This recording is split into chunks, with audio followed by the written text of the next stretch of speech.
We're going to be taking a look at this lab, Insecure Direct Object References, otherwise known as IDOR. As it sounds, this is when we refer to an object directly, even though we're not supposed to be able to do that in order to retrieve that object.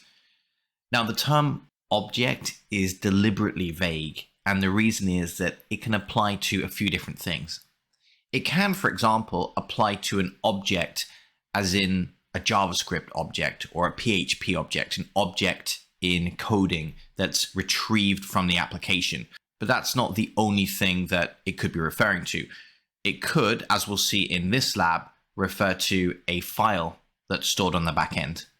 So we can arbitrarily choose which files we retrieve from an app by referencing them directly. Could also refer to a database entry that we're retrieving. So really an object could be anything that's nondescript. We're referring to it directly and retrieving it from the app, even though as the end user, we're not supposed to be able to do that.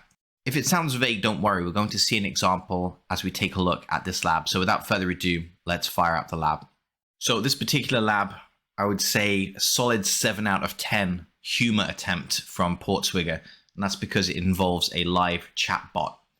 So let's just say hello to the bot. Notice the bot's name, Hal Pline. Very good. Let's type hello, just so you can see the realism of some of these responses from the chat bot. You can see the agent is typing.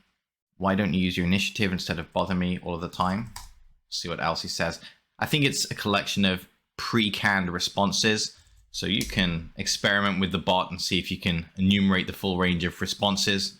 I haven't a clue, that's why I don't do quizzes.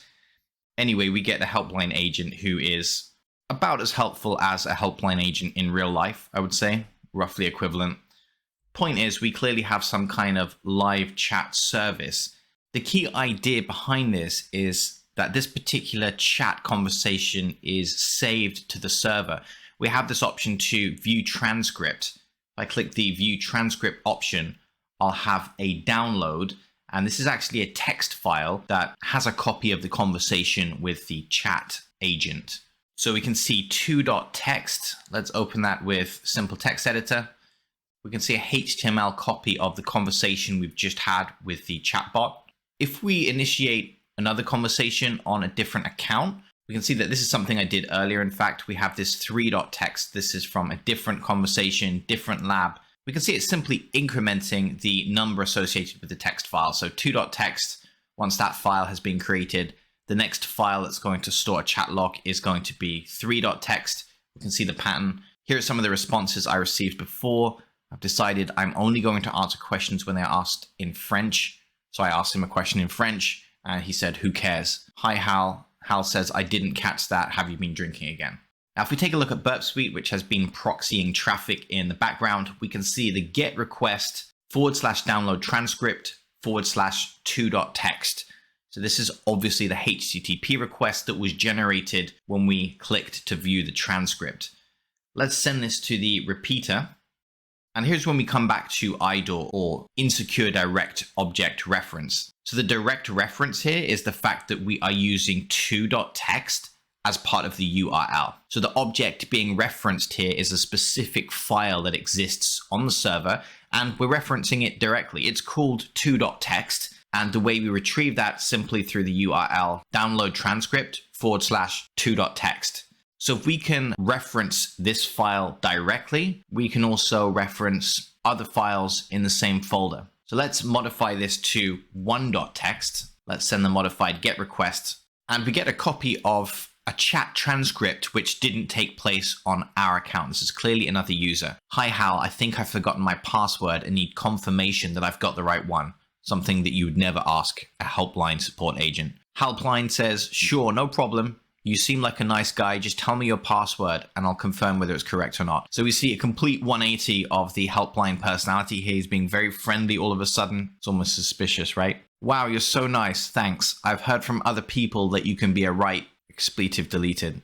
Helpline says, "Takes one to know one." Okay, so my password is, and we can see password revealed in plain text as part of the chat transcript. So that's going to be for the user Carlos, presumably. How do I know that? I don't actually know that from this chat transcript. I know this because the objective of the lab is to log in as the user Carlos. So it's just a logical deduction based on hints from the lab.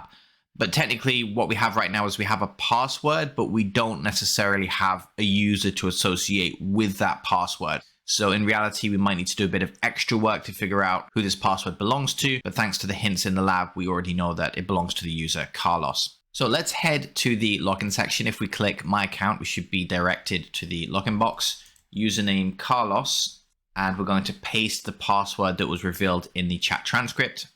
Let's click login.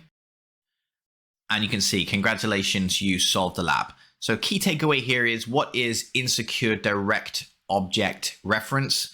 Well, it's when we directly refer to an object insecurely. An object can be an object in coding, could be a database entry, could be a file. You've seen how we referenced it directly. It was included as part of the URL. We could directly reference the file name, and in response, the server was sending back the contents of that file. So we were able to directly reference the object or the file and access files that we shouldn't be able to. All right, hope it was helpful. Thanks very much for watching. Catch you in the next lab.